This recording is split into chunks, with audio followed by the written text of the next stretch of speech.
ओम नमो भगवते वासुदेवाय। पंचमो अध्याय सृष्टि वर्णम।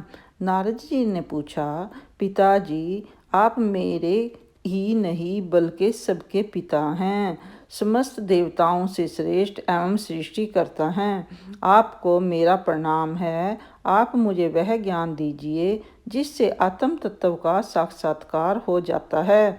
पिताजी इस संसार का क्या लक्षण है, क्या आधार है, इसका निर्माण किसने किया, इसका प्रलय किस में होता है, यह किसके अधीन है और वास्तव में यह है क्या वस्तु, आप इसका तत्व बतलाएं।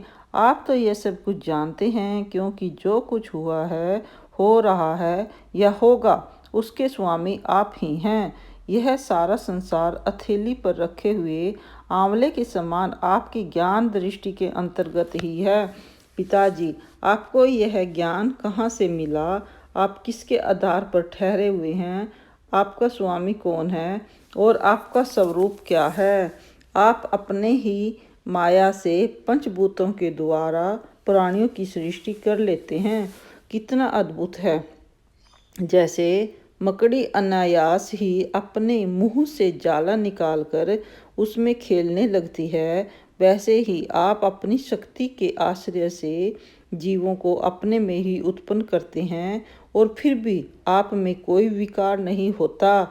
जगत में नाम, स्वरूप और गुणों से जो कुछ जाना जाता है, उसमें मैं ऐसी कोई सत असत, उत्तम, मध्यम या अधम वस्तु नहीं देखता जो आपके सिवा और किसी से उत्पन्न हुई हो।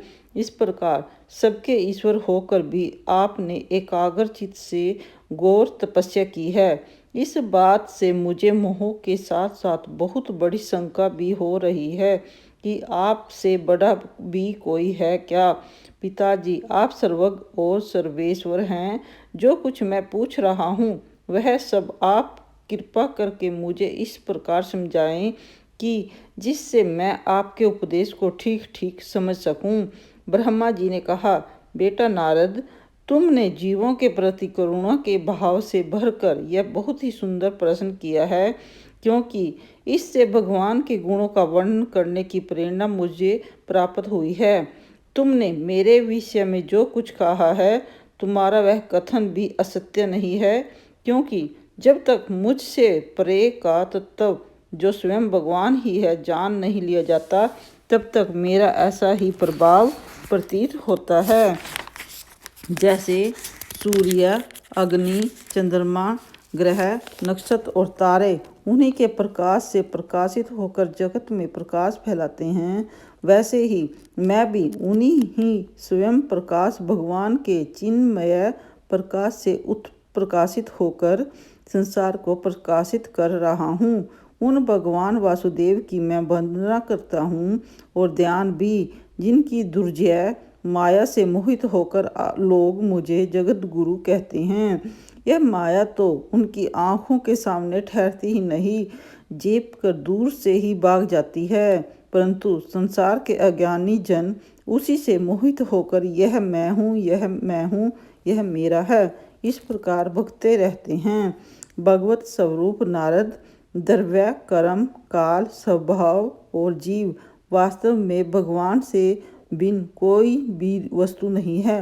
वेद नारायण के परायण हैं, देवता भी नारायण के ही अंगों से कल्पित हुए हैं और समस्त यज्ञ भी नारायण की प्रसन्नता के लिए ही हैं, तथा उनसे जिन लोगों की प्राप्ति होती है वे भी नारायण में ही कल्पित हैं। सब प्रकार के योग भी नारायण की प्राप्ति के ही हेतु हैं।